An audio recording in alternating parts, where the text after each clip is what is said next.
ஒருவர் நல்லெண்ண அடிப்படையில் தனது பாவனைக்காக மாத்திரம்தான் இலங்கையில் வெளிநாடுகளிலிருந்து இலங்கைக்கு தங்கம் கொண்டு வரலாம், நகைகள் கொண்டு வரலாம். எந்த வகையிலும் 22 கரட்டுக்கு மேற்பட்ட தங்க நகைகள் கொண்டு வர அனுமதிக்கப்பட மாட்டாது. அவ்வாறு அவர் கொண்டு வர வேண்டுமாய் நிச்சயமாக சுங்கத்தால் அவர் சுங்க திணைக்களத்தில் பிரகடனப்படுத்தி இருக்க வேண்டும் என்பது கேள்வி ஒன்று. இலங்கையிலிருந்து வாராக்கள் எவ்வளவு தங்கத்தை கொண்டு வரலாம்? துபாயில் இருக்கிறார்கள், கட்டாரில் இருக்கிறார்கள், அதாவது வெளிநாடுகளில் வேலை செய்கிறார்கள், வெளிநாட்டில் இருக்கிறார்கள். இலங்கையிலிருந்து வரும்பொழுது எவ்வளவு தங்கத்தை கொண்டு வரலாம், எவ்வளவு பணம் கொண்டு வரலாம் என்ற சம்பந்தமான கேள்விகள் நம்மள இருக்கு. அந்த வகையில் துபாயிலிருந்து வாராக்கள் இவ்வளவுதான் தங்கம் கொண்டு வரணும் என்று சொல்லியோ, அல்லது வெளிநாடுகளிலிருந்து வாராக்கள் இவ்வளவுதான் தங்கம் கொண்டு வரணும் என்று சொல்லியோ எந்த வரமும் கிடையாது. இலங்கையிலிருந்து வாரவர்கள் தங்கத்தை கொண்டு வரும் பொழுது அது எந்த வகையான வகுதிக்குள்ள அடங்கும், எவ்வளவு வகையான தங்கங்கள் கொண்டு வரலாம், சுங்க திணைக்களத்தில் அதை பிடிப்பாங்களா இல்லையா என்பது சம்பந்தமான பல கேள்விகள் நம்ம இருக்கலாம். அது தொடர்பாக நம்ம தொடர்ந்து விரிவாக பார்ப்போம். இலங்கையிலிருந்து வாரார்கள் அதிகமாக தங்கம் கொண்டு வரணும், நம்ம நாட்டில் அதை பயன்படுத்தலாம் என்று சம்பந்தமாக யோசித்து கொண்டிருப்போம். அந்த வகையில தான் இலங்கையில 22 கரட்டுக்கு மேலான தங்கம் யாரும் கொண்டு வர முடியாது. 24 கேரட் என்று சொன்னால் பிஸ்கெட், அந்த தங்க கட்டிகள், இது யாரும் கொண்டு வர முடியாது. அதாவது 22 கரட்டுக்கு மேலாக தங்கம் கொண்டு வர வேண்டுமாய் நிச்சயமாக அது சுங்க திணைக்களத்தில் பதிவு செய்யப்பட வேண்டும். அவ்வாறு பதிவு செய்யப்பட்டு சுங்க திணைக்களத்தால் அனுமதி பத்திரம் பெற்ற பிற்பாடுதான் 22 கரட்டுக்கு அதிகமான தங்கம் இலங்கைக்கு கொண்டு வர முடியும் வெளிநாடுகளில் இருந்து. சட்டத்தில் இருக்கிற மிக முக்கியமான ஒரு தேவைப்பாடு போனாஃபீடே, நல்லெண்ணம். அதாவது ஒருவர் தங்கத்தை நாடுக்கு கொண்டு வரும் பொழுது அவர் வியாபார நோக்கத்துக்கு கொண்டு வருகிறாரா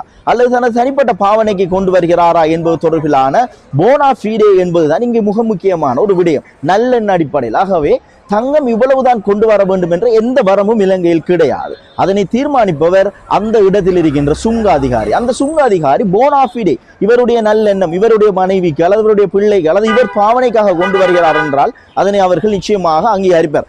ஆனால் அதற்கும் அளவு உண்டு. வியாபார நோக்கம் என்றால் அதிகமாக இருக்கும், பாவனை என்றால் சிறியதாக இருக்கும். இதுதான் இது தொடர்பிலான வரம்பு. ஆகவே நாம் தங்கத்தை வாங்குகின்ற பொழுது, தங்கத்தை எடுத்து வருகின்ற பொழுது அது உண்மையிலே போனாஃபீடே, நல்ல அடிப்படையிலாகத்தான் அந்த தங்கத்தை நாம் கொண்டு வர வேண்டும். இதில் இருக்கின்ற இன்னும் ஒரு முக்கியமான விடயம் தான் பணம்.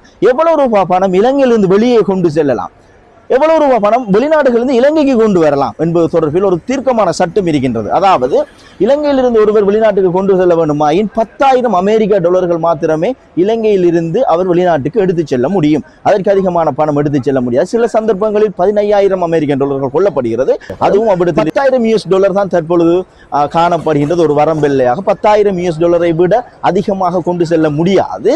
ஆனால் 15,000 வரை அனுமதிக்கப்படுகிறது. அவர்களுடைய தேவை பொறுத்த மட்டில் அது தீர்மானிக்கப்படும். ஆனால் இலங்கை நாணயத்தாள்களை பொறுத்தவரை அது மிக சிறிய ஒரு எமௌண்டாகத்தான் காணப்படுகிறது, வெளிநாடுகளுக்கு எடுத்து செல்லக்கூடிய எமௌண்ட். 2021ஆம் ஆண்டு 6ஆம் மாதம் 11ஆம் தேதி இலங்கையில் ஒரு வர்த்தமானி பிரகடனப்படுத்தப்பட்டிருந்தது. அந்த வர்த்தமானி பிரகடனத்தின்படி சில வகையான பொருட்களுக்கு டியூட்டி ஃப்ரீ, அதாவது சில வகையான பொருட்களை வரி இல்லாமல் இலங்கைக்கு கொண்டு செல்லலாம். ஆனால் அந்த பொருட்பட்டியலில் தங்கம் கிடையாது.